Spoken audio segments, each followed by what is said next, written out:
Okay. Now don't tell me you're just here for the Interstellar movie, right? No way. Cool. Wow. It's been a long day and a long week. Before I pass the mic to our closing keynote, a few practical things. People actually did ask me, is there a party after the movie in the Knox? No, it isn't. There isn't. When we were scheduling this event, the Knox was actually declared bankrupt. So we were like, okay, that option is not out of the table. So that's not happening. But they were actually acquired again by another group. So if you still want to dance later tonight, you might still go to the Knox and shake your legs. So that's fine. That will work.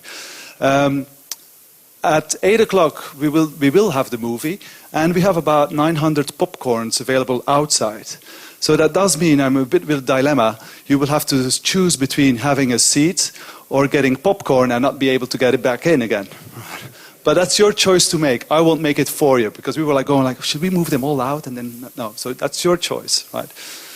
All right, I think that's basically it. I've actually met Denise virtually, but before she actually spoke at the 33rd Degrees event in Poland, and Arun Gupta went to the closing keynote, and of course Gregor had very good taste in selecting very great speakers, so they were going oh yeah, you definitely have to invite her for Devox. And we actually had a chat on Hangout, and we were talking, I was explaining her about Devox for kids and the infinite possibilities, and even for women, there are infinite possibilities in IT. And we actually got a very good hangout, and we were actually becoming very emotional about, damn, this is a beautiful career.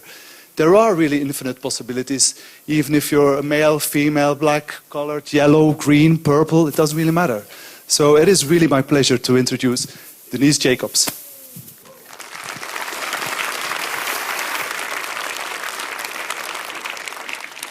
Okay, well, thank you, everybody. I'm really, and let me set this up because I want to make sure that I know everybody wants to watch the movie, and I do too, so. But thank you so much for coming, and especially thank you for being so stalwart and hanging in till the very last bit of the conference and coming to a session that has no description. Thank you for that. I appreciate that. So, yeah, Steph and I talked, and there's a song that is by, one of my favorite songs actually, is by an artist whose name is Amel Leroux, and she's a R&B artist, and she's got a song called Infinite Possibilities. And when he said the title or kind of the theme of the conference, I immediately thought of that song, and just got really inspired. And so I was like, I'm going to put something together for you guys in particular. So this is the first time I've done this talk, so be gentle with me. And I have some ideas that I want to put forth to you to kind of give you a rubric or kind of some guidance on how to make choices so that you can have infinite possibilities in your career and in your life. So, I'm Denise Jacobs on Twitter. If you're going to tweet, we're at Devox. Was it Devox? Is there a... Nope? Okay, good. And then Infinite Possibilities is really long as a hashtag, so I tried to shorten it as much as I could. Infinite Possible, that's close. Just so you have a little bit more background about me, back in the olden days, way back in 2010, I wrote a book called The CSS Detective Guide, and I've been working in the web and tech industry since 1997. I was about 5 when I started working. So I started working, thank you so much for laughing at that. So I started working in 1997, and I've been working in the tech industry ever since, so I like to think of myself as a veteran. I wrote the CSS Detective Guide, but during that process of writing that book, I came across something really extraordinary, and that is the realization that creativity is actually this important underpinning to everything that we do, and that when you are in kind of a creative place or in a creative flow place, you feel like anything's possible. and that you can do anything. And so that actually caused me to shift to becoming a creativity evangelist and eventually establishing my new consulting company, The Creative Dose, which I'm the founder and chief creativity evangelist. So there's that. Now, blah, blah, blah, housekeeping, blah, blah, blah. Let's talk about this thing that I want to talk about. Now, does anybody know the significance of these numbers on the screen? There's one person in the audience who may know a personal significance, but he doesn't count. Anybody know the general significance? Yeah. It's the first four of Fibonacci. Bam! Did you guys hear him? He said it's the first four numbers of the Fibonacci sequence. Also, incidentally, on a more personal note, it is my birthday, so I'm happy to take gifts for Denise's birthday month after the talk.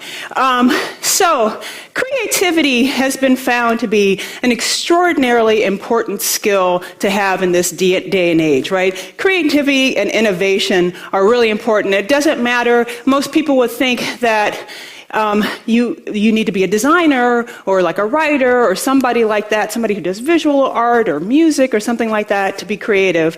But instead, it's really important that all of us are creative and all of us have these creative skills. The problem is that a lot of us are kind of working on this old kind of way of thinking, this old system. We have this kind of default, and your default may be, I'm not a creative person. And I'm going to try to challenge you to rethink that today.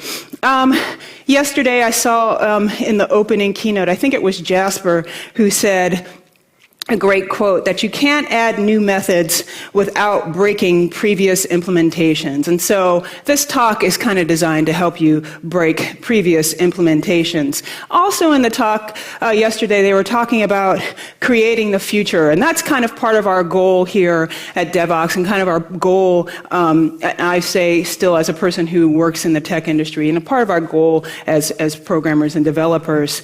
However, when we kind of think about creating the future, I actually came across something called the theory of possible selves. And there's a whole theory around that you can create your future in a certain way by kind of having a goal or having a vision in mind of what it is that you want to accomplish or what it is that you want to be, and then working your way towards that, kind of reverse engineering how you would get there and then working your way towards it. But I would offer to you that there is kind of a dark side and then there is a light side. And so I want to try to get you in the way so that you're kind of choosing, so you go towards the light side.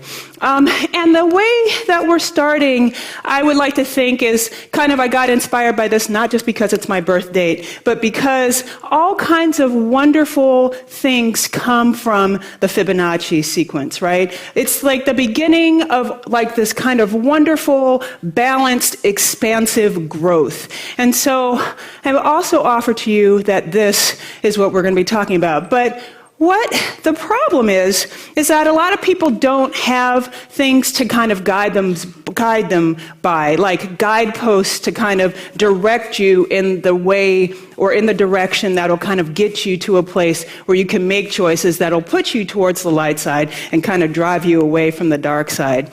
And there is such a thing as what's called the paradox of choice. Has anybody seen that TED Talk about the paradox of choice? So this guy argues that if you have too many choices, you actually can't make a good choice. But I'm just going to give you a rubric of 4 different kind of options that you can take so that you can get to a place where you do have infinite possibilities. So this is all about choosing, okay? The first set of choices, the first kind of way to like the path to kind of take. The first one is non-creative or creative. Now, here's a good question. How many of you guys and women, all of y'all in the room, how many of you consider yourself creative? Let me see a show of hands. Awesome. So that's about 50%. So I I would offer to you that creativity, if you're not sure, if you don't think that you're creative, you're like, I'm a very analytical, logical, left brain thinking person. I actually got into an argument with somebody who's like, no, it's the right brain. I was like, no, it's the left. No, it's the right. It's the left brain, trust me. I talk about this stuff all the time. Left brain kind of person, that creativity is all about making connections and seeing patterns. And do you not do that, as a developer, do you not do that every day? Right? For those of you who are like, I don't know if I'm creative, I'm just going to keep my hand down. You do that all the time. It's probably one of the things that your brain is best at doing. And so by that right and by this definition, you are creative. Now, creativity is really actually about choices. It's not about talent, okay? It's not a talent you're born with. It's something that you practice. And the unfortunate thing is that sometime down the road, somewhere in our lives, we probably have made a conscious or unconscious decision that we are creative or we're not creative. And then we've kind of based our whole life on that. But like I said, creativity is something you practice. It's something that you show up to every day, that you open up to every day, and that you do continuously. Now, here's a really interesting thing. Did you know, and I read this when I was doing the research for this talk, did you know that in Tibetan, in their language, there's no word for creative? The closest word for creative in Tibetan is the word natural, or whatever their equivalent of natural is. So if you're thinking, I'm not creative, I don't know, I don't think so, just think. Creativity comes from you being who you are, doing what you naturally do well, and just being yourself, just being natural. And it's something that we're all born with. We all come out of the box, basically. And that almost sounds bad, but we'll just continue. We already come to the world creative, born creative. Now, the other thing that's kind of interesting, I find, is that when people are creative a lot of times, it seems like, especially when they're really creative and they've got a lot of ideas and they're like buzzing with ideas, seems like they're operating on a different frequency, doesn't it? Yeah? Yeah, I see some nodding heads. Thank you for nodding and making me feel like you're with me. So the other thing is, too, about creativity, like I said, it's about practice. It's about showing up to it regularly. It's about feeding it regularly. Frequency in terms of vibration, but also frequency in terms of how often you do it, how often you show up to it, how often you practice. Just like athletes have to practice being able to, get a shot in a basket or, hit a ball into a very small hole very far away or whatever. They have to practice it over and over and over again. It looks effortless, but it's because they're showing up to it. Same thing with creativity. Another thing that's interesting about creativity here, too, is that it's not necessarily about trying to be creative. Again, remember Tibetan, remember natural, remember just what you already have coming, I don't want to say that again, naturally, innately, right? So I would say there's a great quote that I found that said that if people are trying to teach creativity, and this is by a man whose name is Robert Sternberg, who talks a lot about creativity and intelligence. He said that it's better to encourage people to decide for creativity, to impress upon them the joys of making this decision, and then giving them tools for the challenges of this decision.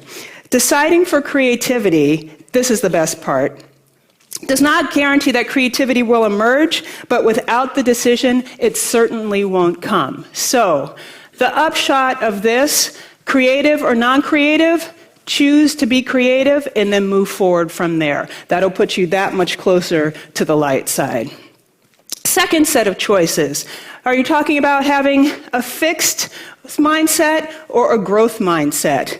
So there's a book by a woman named Carol Dweck, who is a researcher at Stanford University back over in the United States, where she talks about actually the differences between having a fixed mindset and a growth mindset. So a fixed mindset you may be familiar with. It's with people who think that your intelligence is what you're born with and just what you practice. If you're naturally smart, you're naturally smart, and if you're not naturally smart, that's it, and that you kind of have to hold on to your smarts or your kind of, your status as being an intelligent person with everything that you've got. Whereas if you've got a growth mindset, a lot of those people believe that their success doesn't come from innate intelligence, but comes from hard work, dedication, and learning stuff. And in the face of challenge and in the face of adversity, they know that they have the capacity to learn something that they need to learn in order to be able to achieve their goals. Now, the problem with the fixed mindset, you probably, if you have this, and I realized actually after doing this research, I was like, do I have a fixed mindset? Oh my God. The problem with having a fixed mindset, and there's studies and after study been done for people when they're looking for talent versus whether they're looking for skill or whether they're looking for whether people can learn, that people who have a fixed mindset actually don't learn well, and they actually will do all kinds of crazy things to try to keep, like I said, keep their position kind of in the hierarchy. Fixed mindset actually often leads to perfectionism and perfectionistic thinking. Woo. And so it really actually doesn't help you move forward. It also basically kind of gives what I actually just heard this term a few days ago at another conference I was at, something that somebody referred to as the tyranny of the expert. And so you end up trying to make yourself look like an expert at all costs, when there could possibly be a really good situation for you to kind of step back and learn something and be able to grow from there. So, in terms of having a growth mindset, what do you have to do? You have to release the tyranny of the expert, and you have to kind of get away from this place. I love this, that like learning is like difficult and serious and hard and everything, because often learning is actually really wonderful. Another step that you need to do, and this is actually according to Carol Dweck's book, is that you need to listen to your fixed mindset voice. So when you have those moments where you're like, that voice inside of you is like, oh my God, this is going to take such a long time to learn. Oh, I don't really have time for this. Oh, if I was smarter, I would have been able to figure this out. Blah, blah, blah. A lot of times you can actually term that voice your inner critic. Listen to that fixed mindset voice and start to identify it when it comes. When you do start to have that fixed mindset voice pop up, recognize that you have a choice. Recognize that you can choose to think in that way, or you can choose to think in a growth mindset way. You can, and I actually kind of thought this was kind of cool, because I tell people to do this with their creative muses all the time, that you can talk back to this fixed mindset voice in your head and talk back to it with a growth mindset, like, oh my God, it's going to take so long to learn. It's like, yeah, but then I'll learn a new skill, and then I'll be able to apply it in this way. I'll have to learn a new language, but then I might be able to see how these other things fit together and how we can make this better, how we can develop something better. Right? And then you need to take growth mindset action. Okay, so can I just make a confession that I saw Guardians of the Galaxy on the flight coming over, and Groot was my favorite character. I am Groot. If you haven't seen it, you have to see it, and it's playing at the theater, so you can see that instead of Interstellar afterwards. So you can take a growth mindset action, and that is committing to learning something new, coming into something with more of a beginner's mind, etc. As a matter of fact, speaking of beginner's mind, that is one of the things that actually hallmarks having a growth mindset. A lot of times it's really easy, and I think in this industry, and in the tech industry especially, people are rewarded for looking smart, right? Whether or not you actually believe it, or whether or not you actually feel it. I used to work at Microsoft, and one of the things that I found really interesting there was in meetings, there would be like an alpha geek off. Right? And so like some guy would start piping in and say, no, we can't do that because of the blah, blah, blah, blah, blah, blah, blah, blah, blah, blah thing. And then somebody else would stand up and try to beat his chest and say, no, you can't do that because of blah, blah, blah, blah, blah. And the whole time I was like, we are not coming up with any solutions, guys. Just FYI, you guys are both smart. We all know you're smart. So can we come up with a solution? But to try to adopt a beginner's mind, if you have that tyranny of the expert starting to poke at you and make you want to stand up and start beating your chest like an alpha silverback, a very smart alpha silverback who can program, then they can, just because we haven't seen it doesn't mean it doesn't exist. If you start to get into that place, just think, let me just be quiet for a moment and just see what other people say. Let me see what I can learn from this. Let me see if I can try to guide people in a less aggressive way. It doesn't necessarily mean that I look like the expert, but people might actually benefit from it, right? Try to learn something new, or you can relearn something. I actually chose this picture because originally I wanted it to be relearn something from a friend, right? So either learning something completely new, making yourself take a class of something that you know absolutely nothing about, or go to a presentation of something. How many of you guys went to a presentation during the conference that was something that you didn't know anything about? Was that like yeah! How was that? Yeah, it was great. So it's great because it makes your brain kind of stretch in a different way, right? And it starts to kind of stimulate those thinking muscles, and it kind of pushes you to grow and expand. So try to learn something new, and try to learn something new even potentially outside the realm of tech. Try to learn an actual spoken language. Try to learn a new thing, how to make something with your hands, and maybe like, something craftsmanship. Do something to try to learn something new. Just in case you think that I am talking about this, but I am not preaching it. I'm preaching it, but I'm not practicing it. I actually, a couple of months ago, took an improvisation class, improvisational acting and comedy class, and it was so much fun, and I learned a lot. I actually even just went to a conference called the Applied Improvisation Conference. So go figure, I'm like in it to win it now, and it was great. So this kind of thing, important.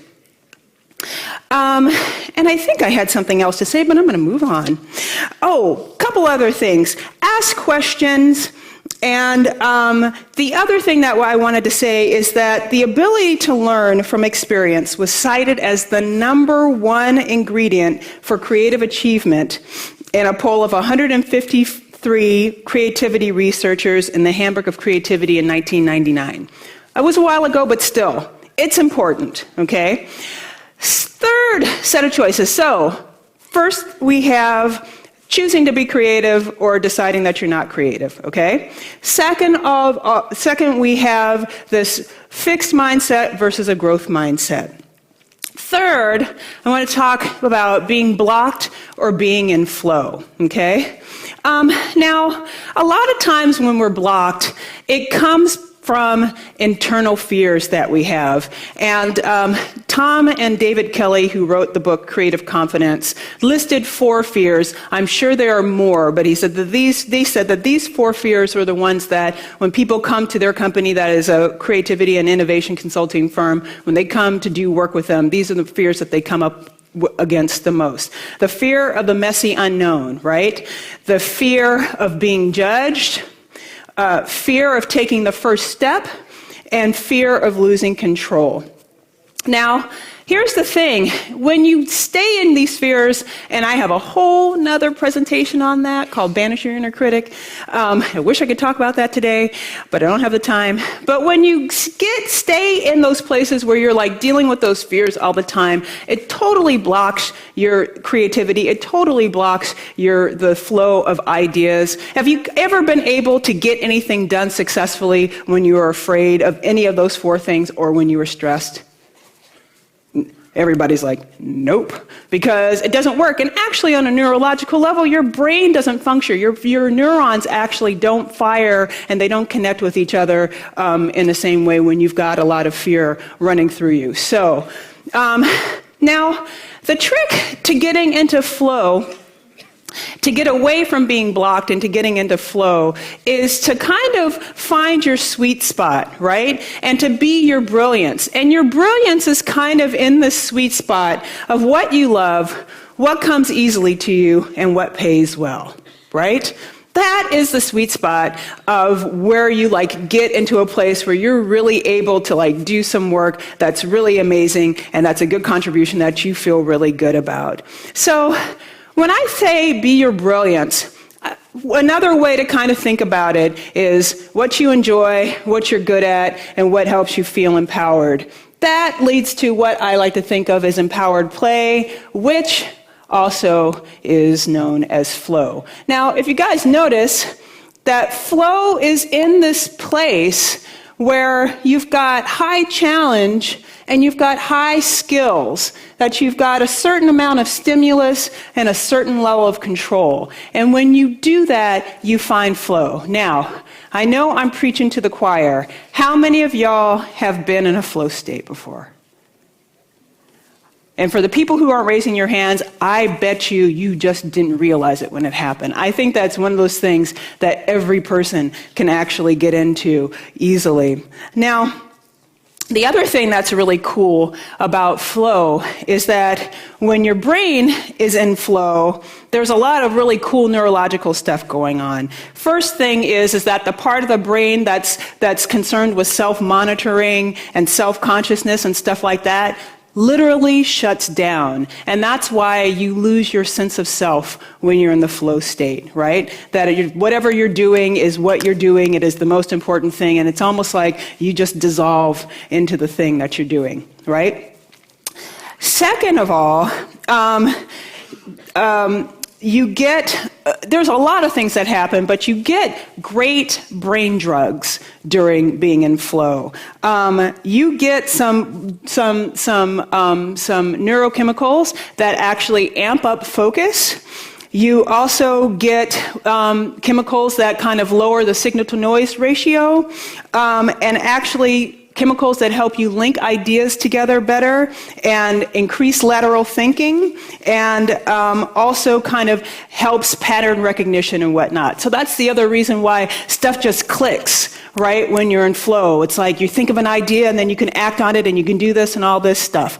It's wonderful. So, how to find your flow? There's a few kind of little tips that I want to give you for it.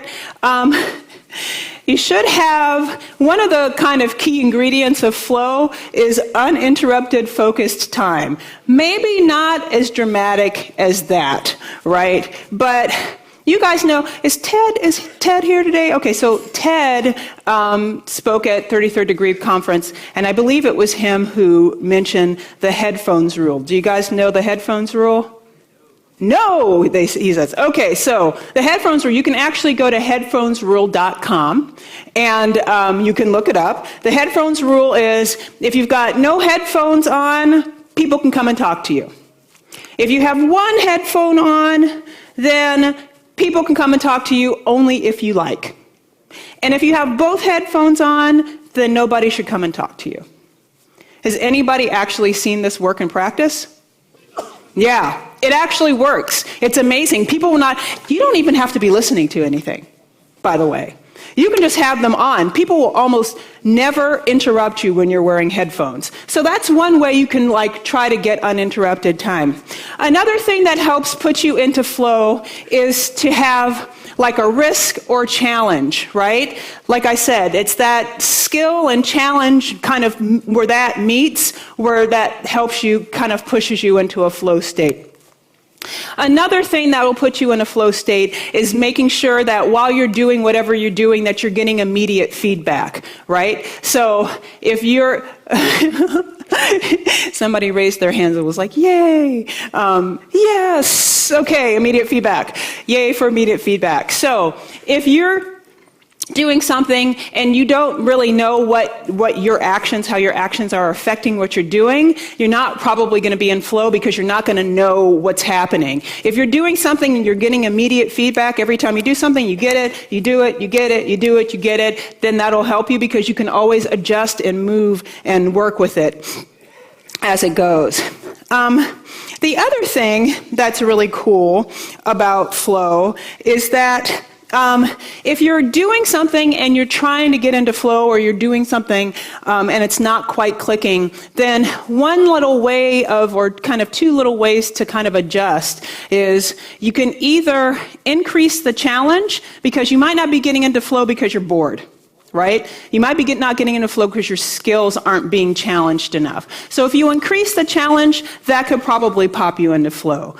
Or conversely, it may be too challenging for you. It may be something where you're like, I don't quite have the skills for this. So if you take it and you ratchet back the challenge a little bit to where your skill level is high, then you will also get into flow. So those are kind of a couple of things that you can use to tweak. Finally, the last kind of rubric or set of choices that I want to give you is to be either a taker or a maker. Now, you may be saying to yourself, what is the difference? So there's a great article which I was planning to give you the title and the author and everything, and I completely forgot to do that. So if anybody wants to know the name of this article, please tweet to me and I will send it to you. He basically posits that a taker is someone who has little regard for their potential to shape the future or their ability to take actions on issues that truly motivate them. Also, they're more motivated by things like money, prestige, power, looking good, but not actually making a contribution. Whereas a maker's work is characterized by morality, creativity, craftsmanship, and purposed problem solvings. They view the world through the lens of service. And he goes even further to say that makers choose their work based on impact and happiness. It's right there. Jason Kavnar, Why Developers Can Start Choosing Conscious Over Profits. Hallelujah, that's in there. So, one thing to kind of push you towards becoming more of a maker and less of a taker. Become a passionate problem solver. There are plenty of things around that need to be fixed. There are plenty of big problems that you can use your talent, your skills, and your creativity towards that may be like very fulfilling for you to kind of dive into. Start to do that. David and Tom Kelly, who wrote Creative Confidence, actually suggest making bug lists. And not bug lists within the software, right? Not bug lists within the code, but bug lists of just things. It could be within code, but it could just be things around you. Things that are happened in your everyday life. Things that you're in your car and you're just like, why isn't that thing there? There should be that thing there. Like, I don't understand. Why isn't it there? And then start making a list. You can't change everything, but it will start to give you ideas on stuff that you're like, there's got to be a better way than this. There's got to be another alternative. There's something can be designed to fix this problem, right? Another thing to do is to cultivate a healthy disregard for the impossible. You guys familiar with Alice in Wonderland? This is actually one of my favorite children's books.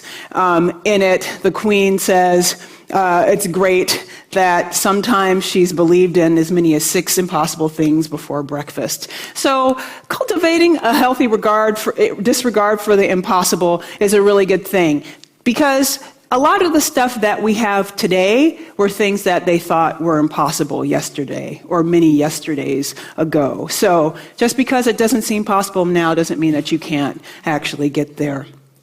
Another thing is to be clear on your why. Why is it that you're doing the work that you're doing? And not only why are you doing it, but who are you doing it for? Who are you trying to help? with the work that you're doing. You can't see it, that's my butt right there, me leaning over. I was teaching HTML to students of color in Miami, and within like an hour or two, I got them to a place where they were making lists, and they were about to do div-based design and got images in there and everything, and he looked pretty happy about that, so it's really cool. And then finally, choose bigger and more creative problems to solve. When you start to do this stuff, you'll start to see that these choices, and especially if you keep choosing, on the path. Yes, I'm creative. Yes, I've got a growth mindset. Yes, I'm going to find my flow. And yes, I'm going to be a maker. Then you'll be able to start taking your creativity and putting it towards bigger and more creative problems to solve.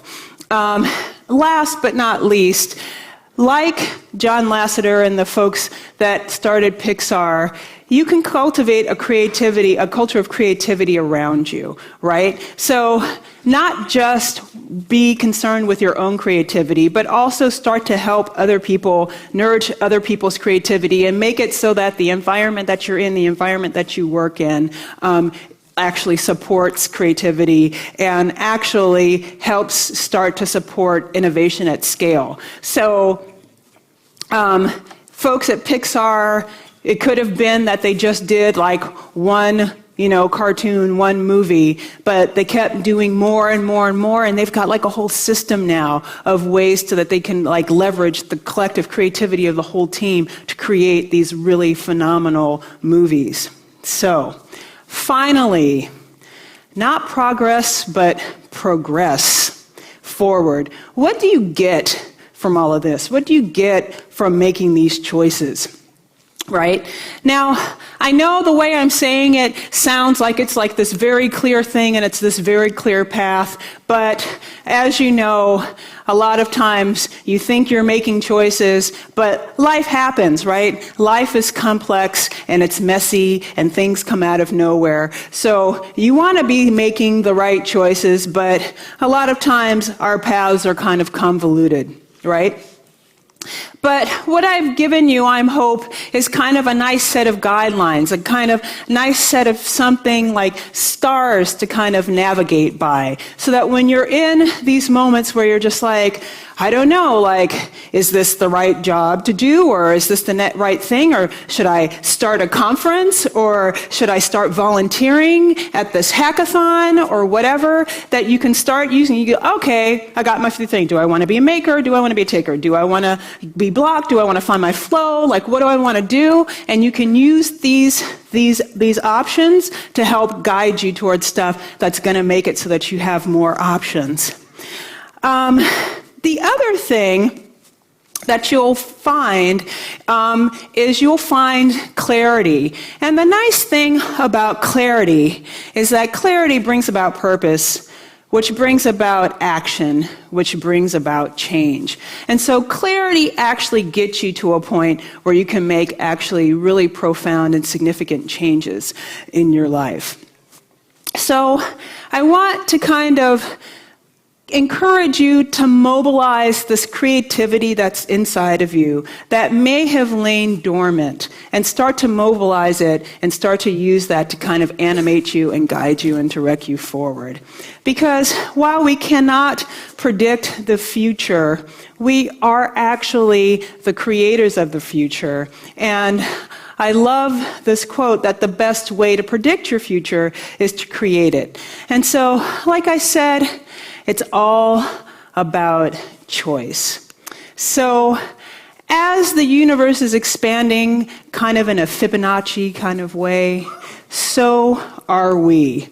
And like Fibonacci, it starts with 1, right? So the first step out of all of this is to choose creativity and then to go on from there.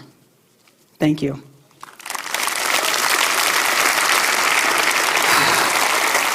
30 minutes. It's perfect. Thank you very much, Denise. Did it 30 minutes. If you want to get in touch with me, that's how you can get in touch with me. please do go and check out my website, The Creative Dose, for my consulting firm. And thank you again. You guys were great. Now we get to watch Interstellar. Yay! And you're doing another talk tomorrow as well, right? Yes. So I'm doing another talk tomorrow called Hacking the Creative Brain. It's at 11:50 in room number... This room here. And so if you want to hear more nitty-gritty stuff about creativity and neuroscience of creativity and how to get some creative hacks on, come and join me then. Great. Thank you very much, Denise. Thank you. So before you all run out, the people who are not going to watch the movie, just leave the room. The people who still want popcorn, we're going to do this in phases. So at least then you can still get popcorn and just get right in, because there's already a big queue outside there as well. So the people not following the movie, just go out, and all the other people just stay, please. Thank you. Thank you, Denise. It was really